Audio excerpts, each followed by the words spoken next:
Hey folks, this is Jason Lewis, the producer of the From the Shadows podcast.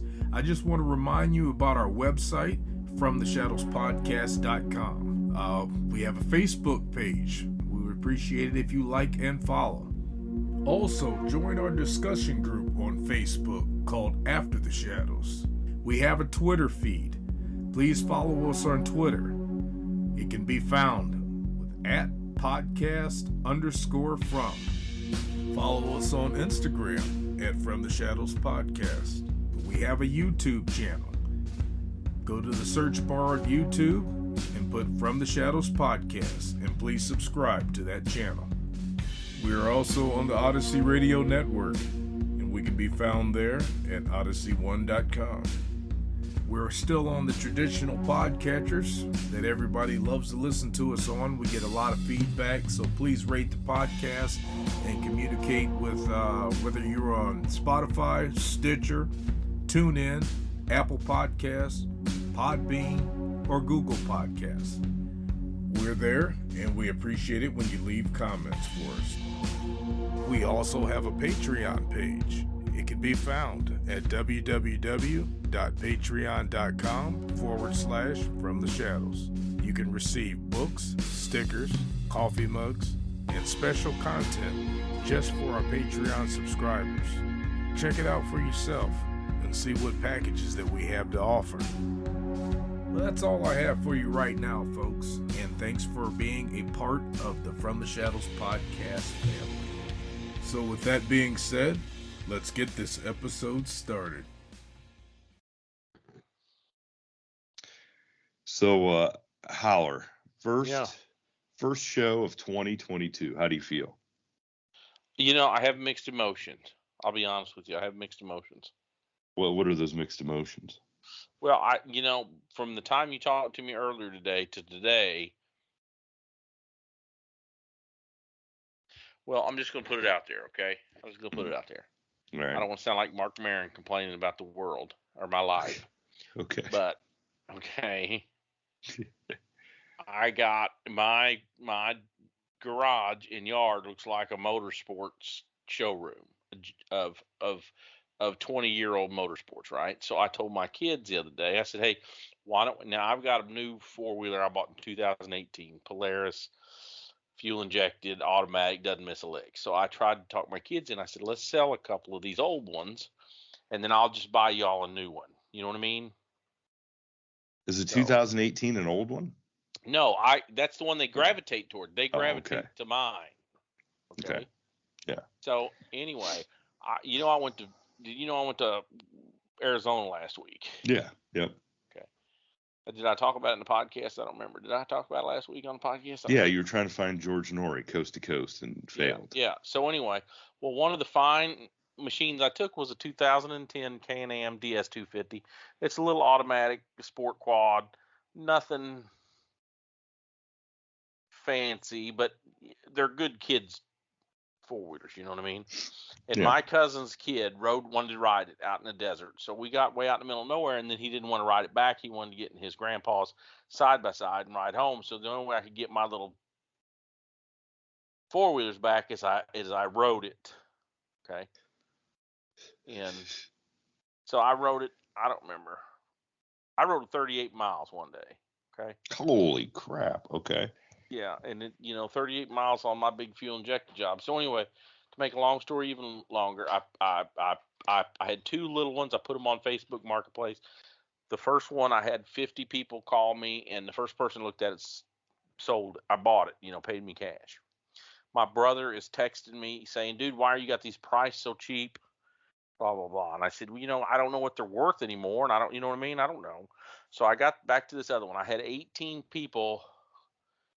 When I say call me, they message through my wife's Facebook thing because I don't Facebook, right? So anyway, nobody shows up. And I finally got somebody show up a while ago. And I drove it up to get the mail. I drove it all around today. People show up to look at it, and I can't get it to start. Oh, God.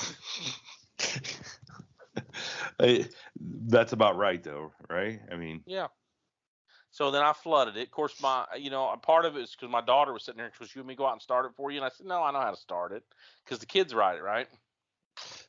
So she thinks she knows the magic trick to Well, she obviously knows more than me because I couldn't get the damn thing started, and I wrote it at noon today to get the mail, but I haven't wrote it since. So, and then I flooded it, and then I was going to put a new plug in it earlier. Anyway, I never did. Anyway, I ended up putting the plug in it and starting it up, and it ran fine, ran great. And the guy says, well, first he says it's too rough, and I said, okay. Well, then he starts wanting to know if I'll take less. Okay, which is it, dude? Too rough for you, or you want to just talk me down, right? It can't be both. Because now you're going to feel bad if it's too rough for him. You're just not going to sell him at any price because you don't want him to take. You don't want him to take an inferior product. He said it's a little rougher, and I said, you know what? I got a Honda right here you can have for $2,500, and it's 15 years older than this. It's a 1991, so it's almost a collector's item. It's 30 years old, and it looks like mint. And he's like, well, that's more than I want to pay for my kids. I said, well, there you go. You can have one or the other. You know what I mean? You want the $900 one, or you want the $2,500 one? Did he take the $900 one? No, that's the one he wanted to talk me down because the $2,500 one ain't for sale because it's going to collector's sale for my brother, and I guarantee you it'll bring $2,500 because it's 30 years old and looks like new. Yeah, I mean, look, I'm not in that world. I don't know that people probably do collect that stuff. I'm sure. Well, it doesn't matter about the world, ATV world. That's just the world you're in, right? Because everybody knows everything, right? Just ask them. Seemingly. Just ask him. Whether you're talking politics, whether you're talking ATVs, whether you're talking civil liberties, whether you're talking vaccines, everybody knows everything. Just ask him. And they learned it. They learned it on Facebook. I don't know because I'm not on Facebook, but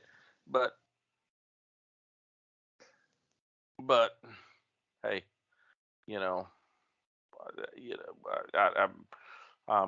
guys, people don't tune in and listen to me harp about the dumbasses that I meet every day, but I meet some dumbasses, right? I think maybe they do tune in for that. I meet some dumbasses. I only had one other dude.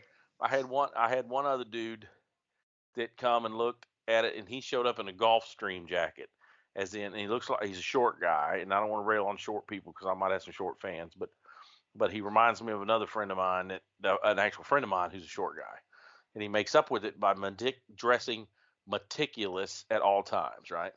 Yeah. So this dude shows up, and he's got this big teenage-looking kid, 15, 16-year-old kid, and in the conversation, I said, well, this ain't for you, is it? Because it's a little smaller. No, I got my, the kids, he takes after his dad. He's got an attitude. But back to the Gulfstream jacket. So he's wearing a Gulfstream jacket, and he tells me triumphantly that he works at the airport. Oh, okay. Not that he owned Airstream. He just might fly. Gulfstream. Yeah, because I wanted to say, hey, what are you flying? 450, 550. Have you been in the new 650 yet? You know what I'm saying? But then I thought, why? Because he's looking down at me because I'm down here in the Ozarks with a gravel driveway and two dogs ready to attack at any minute, 5 country cured hams hanging from the garage ceiling, and hold on, let me count them. 1, 2, 3, 4, 5 ATVs sitting there, one of which is taken apart, but and 2 4-door Chevy pickups. Do what? And a bass boat with water in my cover. Okay, hey, so look, you're gonna come down here and tell me that just because you're rocking a Gulfstream jacket, you got some shit going on? You ain't got nothing going on, Jack. There was, we talked about this last week. I heard this story. You mentioned your dogs. That's right. We did mention the dog.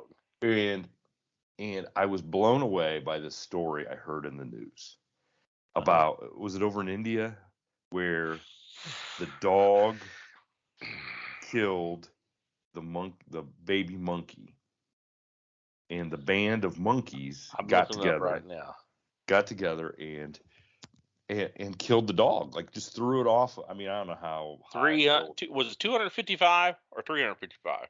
It was 255. Rampaging monkeys killed 250 dogs in India revenge massacre. In the small Indian village, around 250 dogs have been dragged to the tops of buildings and trees and dropped by a crew of raging primates. Well, first of all, how tall would buildings be in a village in India, or wouldn't have to be that tall. Well, 10 it says feet. it's 300. Okay, it's in the B district, about the B district, and I'm not making that up, right? The B district. Okay. About 300 miles east of Mumbai. Told News 18 the monkeys have been on a quest for revenge in a nearby Lavul village. Not a single dog has survived the purge. Villagers told the outlet the killings started a month ago when a few dogs killed an infant monkey, and since then, the moment a dog is spotted, simians, Monkey. Simians, is that what? That's a monkey. That's a monkey. That's a monkey. Okay. Well, I'm from the Ozarks. They're all the same to us. Okay. Simians are apparently snatching up the pups and dragging them somewhere high to drop them to their deaths. In one image, the animal there's an image here of one of these bare-ass monkeys with a little dog that looks scared. Well, of course he looks scared, right? In one image, and I think that's what me and you were talking about. Running to a village, it's got 5,000 villagers. The forest department the villagers called the forest department for help dealing with primates, but when the officials came, they were unable to catch a single month, the outlet reported. The villagers decided to take action themselves and try to wrangle up the beast, but the simians then turned their sights on a local man, some of whom have been injured after falling from buildings while trying to save dogs, the outlet said. Nearly all the pups in the B district have been killed, but the monkeys still haven't stopped. They're now targeting small children en route to school, the outlet said. So I heard that story, and the only person I can really call and discuss that with is you, because you're a world traveler. That's because I am a dog lover. I am a traveler of India, and I have, I've told you how I've scaled small trees with a 357 Magnum to save the honor of Walker Coonhound. So I guarantee you, I'm looking at this one. Looks like a beagle almost, and a little monkey. So first of all, it says pups in the article. My dogs, you'd be a hell of a monkey to get my fat dogs, especially my big one. It's all I can do to get him in the pickup sometimes, and he wants to go in there. So there ain't a monkey around, certainly in the state of Missouri or Arkansas, that can get him to a building. But well, I heard that on another news show while I was out delivering mail, and I started thinking, I'm like, so I think I got trouble with dogs on the mail route. Imagine if you're delivering mail with monkeys up and down the street. Like, what? I didn't. When you called and asked me about it, I knew all about it. I knew what the headline said, but you said, how come we didn't talk about it? And I didn't want to talk about it because it bothered me on many levels. It bothered me, first of all, as a lover of dogs, that these dogs got killed. I understand that, yeah. A lover of people saying, okay, let me get this straight. The headline says that these monkeys are now stalking little children. How many children would it take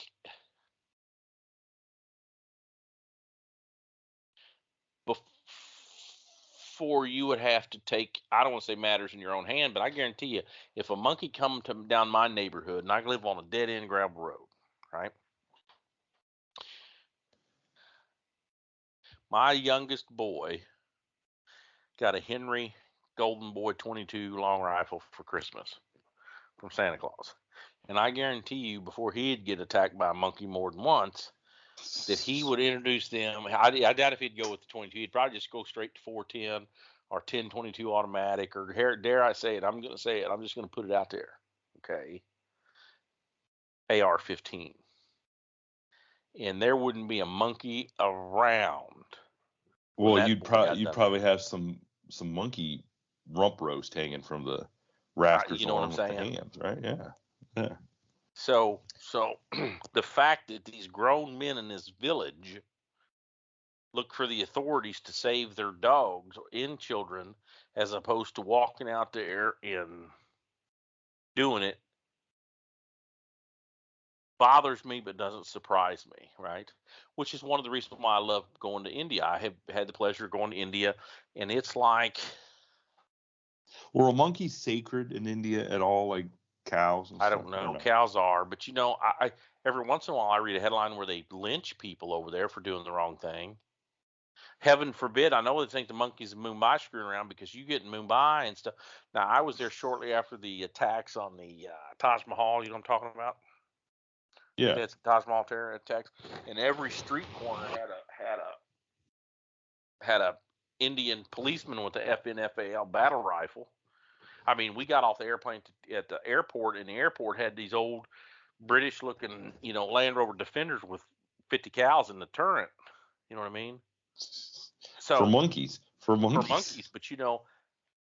I've read. I told you I've got a collection of books, some of which don't have pictures, and they were written about Victorian East Africa in the exploration, and some would say exploitation of the African continent by the Anglo-Saxon English-speaking people.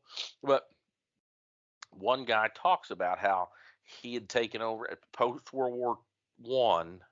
I guess the British took a bunch of the German holdings over there, and one of these guys homesteaded an old German farm, and I think they were baboons.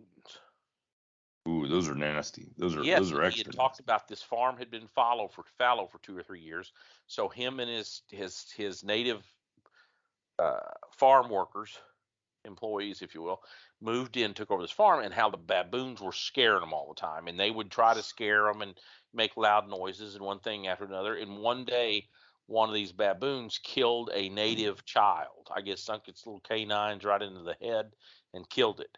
So his natives were going to quit, and I think it might have been a coffee plantation. But anyway, the natives were going to quit because they thought that these baboons were possessed. You know what I'm saying? Evil spirits. And this gentleman had to explain to them he had the cure for those evil spirits. So, in the form of a Winchester Pre-64 375 H&H, which for you gun people out there would be just almost on the verge of too much for even the worst baboons. But that's what he had.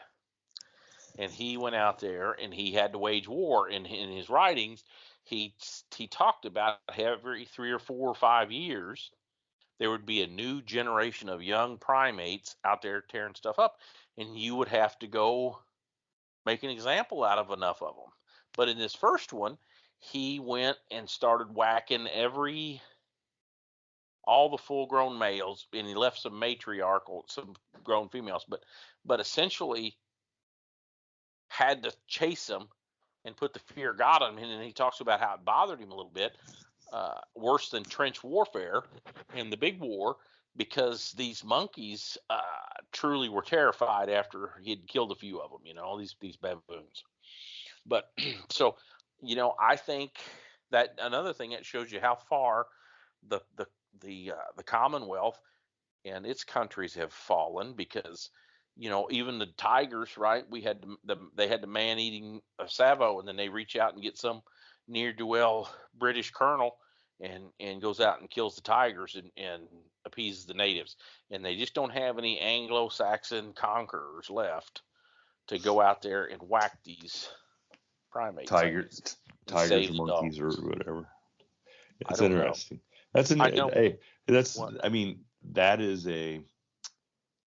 Look, that's the same problem from 100 years ago going on, right? Absolutely. Monkeys. It just reinvents itself, I guess.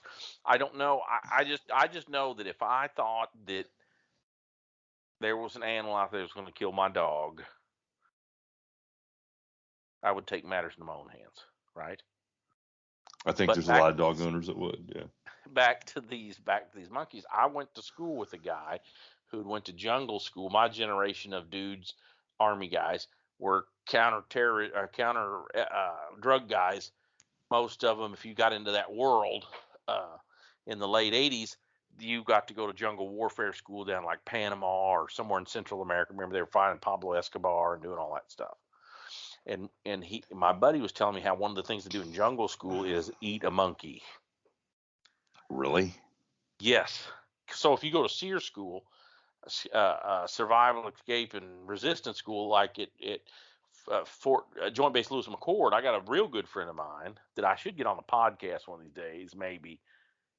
He's real smart though, so real smart people don't do the best conversations. But they have rabbit hutches, and they make these pilots and aircrew actually kill a rabbit. Now it's a tame rabbit, but they got to go in there and teach them how to kill a rabbit and prepare it, in case they get shot down where rabbits live or whatever.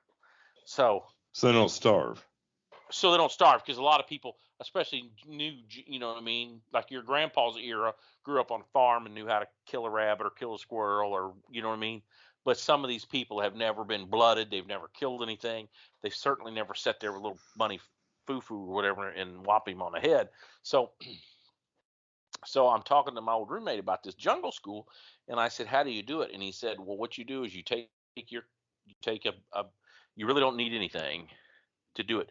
You either get a piece of 550 cord. If you don't have 550 cord, you unlace one of your boots. Okay. You take your Army canteen that's got the plastic top, but it's got the metal bottom, the cup that comes off. You know what I'm talking about? Yeah. Oh, yeah. Okay.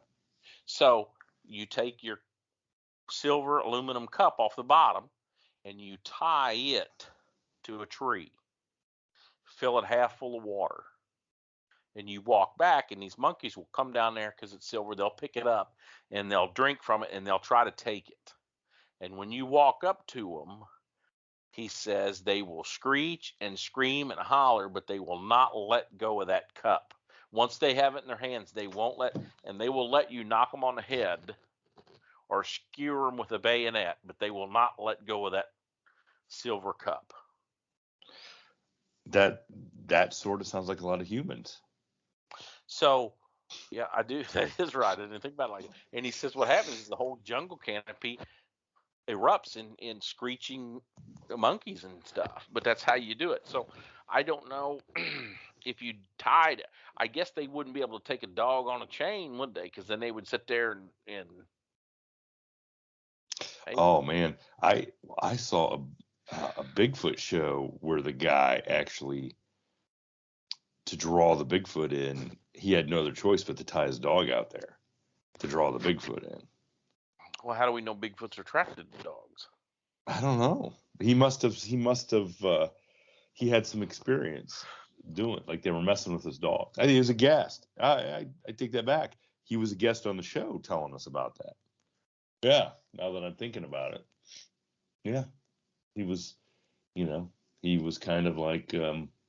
I'm sorry to all the people who love dogs, but I didn't have a choice. Now, the dog didn't get hurt. Yeah, I was going to say, did Bigfoot come out and get the dog? I mean, that would certainly outweigh. I mean, it drew him in. Yeah, I mean, if you really thought Bigfoot was going to, I don't know if I'd sacrifice my dog, but I might sacrifice somebody else's dog. Or if a dog will do it, why can't we tie a person up? Hey, listen, I have some people that might be perfect for that. Exactly. Especially, I don't want to sound terrible. I mean, everybody knows we're joking, right? We're not really going to tie anybody up. Well, are we really going to find Bigfoot? That we know. I mean, Right? That's the big thing. Are we really going to find Bigfoot? How I feel right now, I couldn't even find my own Bigfoot. You know what I'm saying? That's because, should we tell your listeners this could be your last show because you're suffering from a respiratory virus that could be Omicron, and you called in sick for the first time in 5 years? It's about 7 years. I already called in sick. So that's to me, that's a sickness in its own. But that's neither here nor there. That I don't call in sick more often. Yeah, you're a government worker, man. What's the matter? Well, listen. You're going to add that to your retirement when you retire, right? I can, but if it was any day but Monday, Monday's a bad day. Nobody likes being there on Monday, and I didn't want to have a open route. So I went in and suffered, but they were nice enough to give me tomorrow off, and then my regular day off is Wednesday. So I've already come home and slept for 4 hours trying to get rid of whatever it is I got. There you go. Hey, you know what? I think, since we talked about the monkey story, we should reach out to our audience and ask them how they like the, I don't want to say pseudo new format, but where we kind of talk about current events, because me and you talk about current events a lot off the podcast, and we've just decided that maybe we should broach that out. We had some listeners on the edge thinking that we were going to throw in the towel here, and that wasn't necessarily what was going on. We were just revamping, you know what I mean? We're always searching for what's going to the listener, what the listeners are going to enjoy. Like, look, I told you before, I enjoyed the historical monkey story about the guy taking over the coffee plantation. I'm reading a new book right now called Wooden Leg. I think it's the man that fought Custer. I don't think it says Indian, but he was an Indian. Neither here nor there. And I tried to read my kids some excerpts last night, and you want to talk about some tough people now. That's why there's no monkeys in North America, because the Native Americans had to take care. They had to eat them. Let me tell you something. If some of these stories where they go out there with a sharpened stick and a rock they picked up off the ground and kill or be killed by 2,000-pound buffalo, makes me think that a monkey don't stand a chance. So they went out buffalo hunting with a sharpened stick and a rock. They would go out. These were the Northern Cheyenne, and they were at war with the Sioux. I'm getting my Indians mixed up. They were sort of friendly with the Lakota, at war with the Sioux and Crow and Blackfoot. Maybe they were friendly. Anyway, dude, they'd just go out. You'd be out riding their horse, and they'd get ambushed and bushwhacked and have to either fight or run or a combination thereof. And they talk about just finding these guys that, they're out 3 or 4 of them, and you see 2 of the other tribes, so you chase them down. These 2 guys sought shelter in a cave, so one of his Indians was going to crawl up there and see if they were they tracked them to this cave. If they were in the cave, well, the dude in the cave stabbed a guy in the eye with took an arrow in the eye, but didn't kill him. So then they proceeded to stuff the front of the cave full of combustibles and light them on fire and wave blankets and grass and stuff and to smoke them out. And one of them come out to fight, and they surround them and kill them, and the other one they let burn up, and they just went ahead and chopped his heart out anyway. Or not even doing that. Hey, we seen this big buffalo, and there's 5 of us in a hunting party. We decided we go out there. Of course, they all got Indian names, like he's Wooden Leg because he can outwalk everybody, and they think his legs don't get tired. And it'd be like, Bigfoot finder got skewered, got a horn through him. Johnny Two Feathers. Yeah, Johnny Two Feathers got skewered by the buffalo and tossed 45 feet, but we killed the buffalo anyway. And after we got done, we tried to put him on a horse and get him back to the village. But by that time, his intestines were out, so they danced around him until he died. That's crazy. That's real. That's real stuff. And I hate to say that, but me and Christy watched the whole new season of Cobra Kai. I don't know what that is. Oh, come on, man! It's the reboot of the Karate Kid, and it focused on the blonde dude, Johnny Lawrence, more to begin with. It's like in season 4, but in that, Ralph Macchio's kid got in trouble, and they took away all of his his iPad, his cell phone, and stuff like that. And he just thought it was the worst thing in the world. You know what I'm saying? So imagine if you had to, if they said, you know what, you got in trouble at school, you got to go out and kill a buffalo with a pocket knife and a piece of dental floss. Well, I think it segues into. I was shortly after 9/11. I was assigned to the Federal Law Enforcement Training Center in Artesia, New Mexico, as a firearms instructor, which was kind of one of the things I did. And we had shooters of all ilk, right? I mean, all the way up to including Navy SEALs and Green Berets and Delta Force. But then we had first-time shooters too, and we spent a lot of time. But when I was off, I'd have to go out there for 6 weeks at a time. So I'd go back to the field office and work for 6 weeks, and then I'd go to FLETC for 6 weeks and teach and coordinate and do whatever. And in the off time, the first guy I went out there with was an old Border Patrol dude, former Marine, just a good guy. And when I was talking to him, I'd never met him. I was talking to him, and he said, "Well, I'm bringing my varmint rifle." I said, "You're what?" And he said, "I'm bringing a varmint rifle because I've been out there before, and there's a lot of jackrabbits and coyotes, and so I brought a varmint rifle too." And what we ended up doing is going out and into there's tens of thousands of acres where we were at of Bureau of Land Management ground full of jackrabbits and rattlesnakes and really nothing. Okay, but we got to where we were trying to. Me and him would go out and try to shoot a jackrabbit with our duty pistols, right? Yeah. And I used to say at the range and in the class, if we could give you 10 bullets, right? We can put you through this entire 6-week pistol course, or we could just give you 10 bullets. If you could go out there and bring us one jackrabbit back, you pass. You know what I mean? Because it was difficult because you got to have tactics. I mean, these jackrabbits, they're worried about a shadow, a cloud casts a shadow on the ground, and they all take off running because they think it's an eagle or something. It's craziness. And so that goes back to your toothbrush and piece of dental floss. Yeah, sometimes I think you could really get the cream to rise to the top if you had real world circumstances. Yeah, look, you got to tell these kids, look, you're not worried about crazy monkeys or, jackrabbits running around. I don't think, my kids said something about, what did they say? What were they saying to me?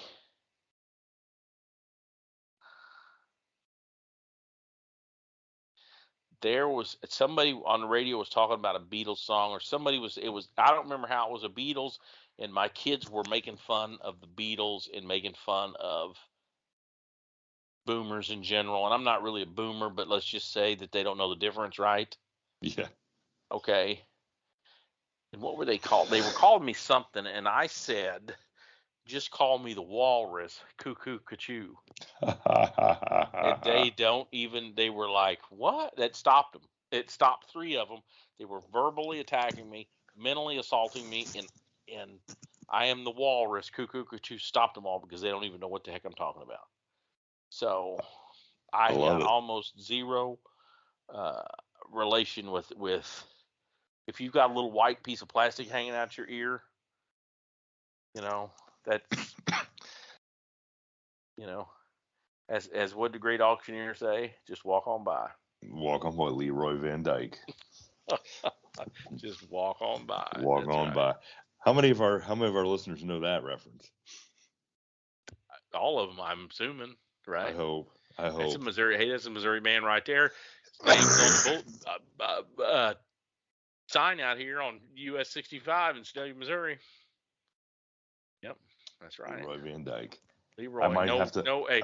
No relation to what's the other Van Dyke? Dick.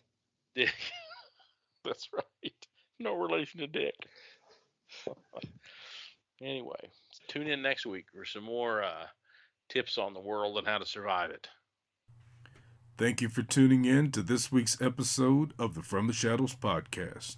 Until next time, never shy away from the darkness or what may be lurking in the shadows. We are out.